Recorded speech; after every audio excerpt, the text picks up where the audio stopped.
अस्सलाम वालेकुम नाजरीन। हेपेटाइटिस के बाद जिगर को सबसे ज़्यादा जो चीज़ तबाह करती है, यहाँ तक कि जिगर के कैंसर की भी वजह बनती है, वो है फैटी लिवर। आज की इस वीडियो में हम फैटी लिवर के बारे में बात करेंगे कि फैटी लिवर है क्या, इसकी वजूहात क्या हैं, इसकी अलामात क्या हैं, इसका इलाज क्या है और इससे बचाव कैसे मुमकिन है। हमारे यहाँ आबादी का एक बड़ा हिस्सा फैटी लिवर का शिकार है। फैटी लिवर यानी कि जिगर पर चर्बी आ जाना, जिगर के ऊपर चर्बी की एक तह बन जाती है, इसको फैटी लिवर कहते हैं।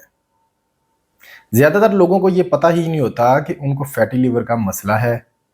अक्सर लोग जब किसी दूसरी बीमारी के सिलसिले में, किसी दूसरे चेकअप के सिलसिले में अल्ट्रासाउंड करवाते हैं, तो तब उनको पता चलता है कि उनको फैटी लिवर का मसला बन गया है, उनके जिगर पर फैट यानी कि चर्बी आ चुकी है। फैटी लिवर होता क्यों है? फैटी लिवर की वजूहात की बात करें तो इसकी मुख्तलिफ वजूहात हैं। सबसे बड़ी वजह पुअर लाइफस्टाइल, यानी कि आपकी जो रूटीन है डेली की, आपके खाने पीने की आदत ठीक नहीं है, रहन सहन का तौर तरीका ठीक नहीं है। खाने पीने की आदत से मुराद आपका जो खाने का इंतखाब है वो ठीक नहीं है। मसलन ज़्यादा कैलोरीज वाले खानों का इस्तेमाल, प्रोसेस फूड का ज़्यादा इस्तेमाल, चिकनाई, चर्बी, शीरे वाले खानों का ज़्यादा इस्तेमाल, बाज़ारी खानों का ज़्यादा इस्तेमाल, मीठे खानों का ज़्यादा इस्तेमाल, मीठे फ्रूट्स का ज़्यादा इस्तेमाल, कोल्ड ड्रिंक्स का बेदरेग इस्तेमाल आपके जिगर पर चर्बी बनाने की वजूहात में शामिल है। इसके अलावा आरामदेह लाइफस्टाइल, वर्जिश ना करना, तरह तरह के खाने खाकर एक जगह पर बैठे रहना, जिसकी वजह से फिर मोटापा आता है और मोटापा भी फैटी लिवर की एक बहुत बड़ी वजह है। इसके अलावा इंसुलिन रेजिस्टेंस, शुगर की बीमारी, hepatitis A B C, cholesterol का ज़्यादा होना, ट्राइग्लिसराइड जो कि कोलेस्ट्रॉल की एक दूसरी किस्म है, उसका ज़्यादा होना भी फैटी लिवर यानी कि जिगर पर चर्बी लाने का सबब बनते हैं।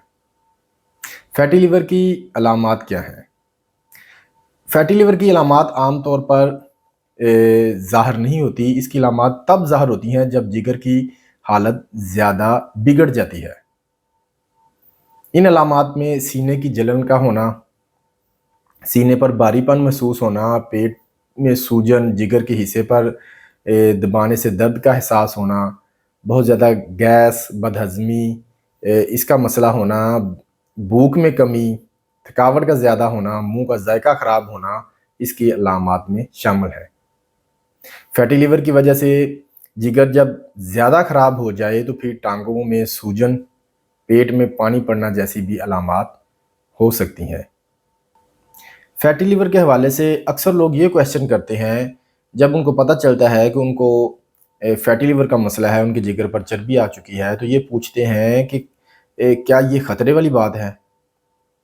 तो इस बात को समझ लें कि अगर आपको फैटी लिवर है और आपकी एलएफटीज़ की रिपोर्ट, लीवर फंक्शन टेस्ट जो है, वो रिपोर्ट आपकी ठीक है, तो फिर ये कम खतरे वाली बात है। लेकिन ख़तरा फिर भी है।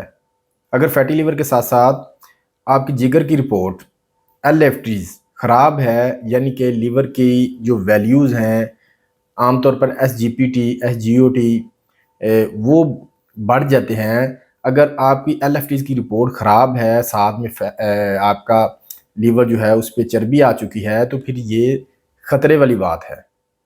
ऐसी कंडीशन को नॉन अल्कोहलिक स्टीटोहेपेटाइटिस कहते हैं। इसका मतलब ये है कि चर्बी की वजह से जिगर में सोजश हो चुकी है, जो कि जिगर के खुलियों को नुकसान पहुंचा रही है। अगर किसी की अल्ट्रासाउंड में जिगर पर चर्बी है, लेकिन उसके जिगर के टेस्ट ठीक हैं, तो ये जिगर के हवाले से ज़्यादा ख़तरनाक नहीं है।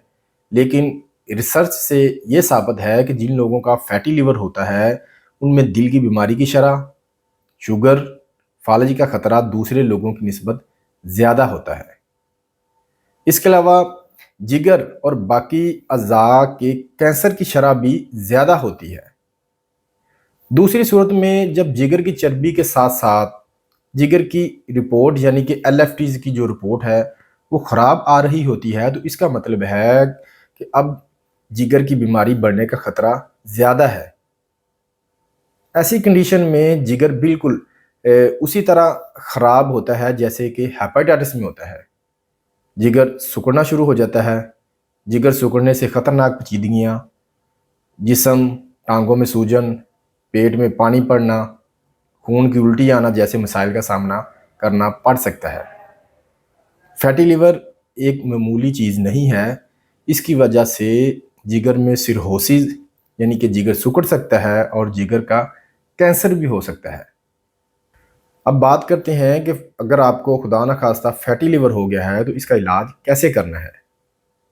तो इसके लिए सबसे पहली जो चीज़ है वो ये है कि अपने लाइफस्टाइल को मॉडिफाई करें। इसका सबसे बेहतरीन इलाज सिर्फ यही है, लाइफस्टाइल में मॉडिफिकेशन करें।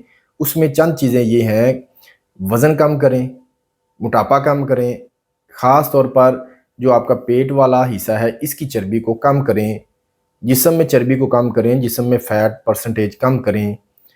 एक बात नोट कर लें कि अगर आपकी जिस्म में चर्बी ज़्यादा होगी, आपके पेट में चर्बी ज़्यादा होगी, तो जिगर पर भी चर्बी आएगी। ऐसा नहीं हो सकता कि आपका पेट बहुत बड़ा हो, जिस्म मोटा हो, जिस्म में फ़ैट ज़्यादा हो और जिगर जो है उस पर चर्बी कम हो जाए, ऐसे नहीं हो सकता। पेट में चर्बी कम होगी तो फिर ही जिगर में चर्बी कम होगी। तो इसके लिए वज़न कम करें, अपनी फ़ैट परसेंटेज कम करें, तो वो इस तरह होगी कि आप अपनी डाइट में कार्बोहाइड्रेट्स यानी कि रोटी, चावल, अनाज, मीठे फ्रूट्स जो हैं, इनका कम इस्तेमाल करें। प्रोटीन वाली जो ग़िज़ाएँ हैं, जिस तरह के अंडे की सफ़ेदी, दालें, चिकन, मछली, इनका इस्तेमाल जो है आप वो मॉडरेट करें। इसके साथ-साथ फ़ाइबर्स का इंटेक जो है वो ज़्यादा करें, मसलन सलाद खाएँ, सब्ज़ियाँ जो हैं उनका ज़्यादा इस्तेमाल करें, सलाद बाकायदगी से इस्तेमाल करें। इसके अलावा खुराक से चिकनाई वाले खाने, तले हुए खाने, मसालेदार खाने, बाज़ारी खाने, जो फ्राई चीज़ें होती हैं ना, जिस तरह zinger burger, pizza, french fries, bakery items, जितनी भी सारी ये तली हुई चीज़ें हैं। इसके अलावा जो बहुत ज़्यादा मीठे खाने हैं, मसलन हलवा, खीर, बर्फ़ी, मिठाइयाँ, इसके साथ-साथ कोल्ड ड्रिंक्स, बाज़ारी जूसेस जो हैं उनका इस्तेमाल ना करें। डब्बे में पैक जो खुराक है, बेकरी आइटम्स जो हैं, डब्बे में बंद जो जूसेस हैं, इनका इस्तेमाल ना करें। सब्ज़ियाँ, उनका ज़्यादा इस्तेमाल करें। फल आप खा सकते हैं, लेकिन वो फ्रूट ज़्यादा इस्तेमाल करें जिनका ग्लाइसेमिक इंडेक्स यानी कि ग्लाइसेमिक लोड कम हो। मसलन वो जो ज़्यादा मीठे फ्रूट्स हैं, मसलन केला है, आम है, इनका इस्तेमाल कम करें। ज़्यादा मीठे फ्रूट्स का इस्तेमाल कम करें। खुराक में बॉयल मछली, बॉयल चिकन जो है इसका इस्तेमाल कर सकते हैं। छोटा गोश्त आप कभी-कभार खा सकते हैं, लेकिन उसको भी आपने शोरबे वाला बना के खाना है, ऑयल बहुत कम इस्तेमाल करना है। भून कर चिकन या फ्राई मछली या फ्राई गोश्त आपने हरगिज़ इस्तेमाल नहीं करना। चिकन बेहतरीन है, वो आप बॉयल करके इस्तेमाल कर सकते हैं। मछली बेहतरीन है, वो आप बॉयल करके इस्तेमाल कर सकते हैं। बॉयल अंडे की सफ़ेदी जो है, उसका इस्तेमाल कर सकते हैं। नट्स जो हैं, जिस तरह काजू, पिस्ता, बादाम, अखरोट वगैरह, इनको एतदाल में रहकर इस्तेमाल कर सकते हैं। मसलन दिन भर में एक मुट्ठी भर जो नट्स हैं, वो आपके लिए सेफ़ हैं।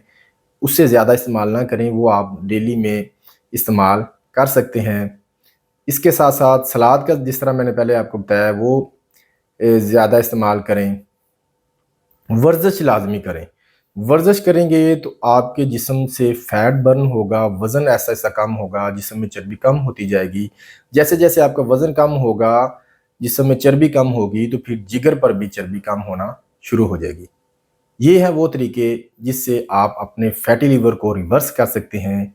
जिगर पर चर्बी को बगैर किसी दवाई से, बगैर किसी ज़्यादा मुशक्क़त से आप अपने लाइफ़स्टाइल में मॉडिफ़िकेशन लाकर ठीक कर सकते हैं। अगर मेडिसिन की बात करें तो अभी तक पाकिस्तान में कोई भी ऐसी दवाई मौजूद नहीं है जो कि FDA से अप्रूव हो, कि ये दवाई जिगर की चर्बी को कम करेगी। जिगर की चर्बी को कम करने के लिए आपको अपनी लाइफस्टाइल में मॉडिफिकेशन लाना होगी, खुराक का इंतखाब सही करना होगा, वर्जिश बाकायदगी से करनी होगी। ये हैं वो तरीके जिससे आप अपने जिगर को रिवर्स जिगर की चर्बी को रिवर्स कर सकते हैं, जिगर को ठीक कर सकते हैं। मैं उम्मीद करता हूँ ये वीडियो आपके लिए इन्फॉर्मेटिव होगी। अच्छी लगे तो इसे अपने अजीज़ों कारब के साथ, अपने दोस्तों के साथ शेयर करें।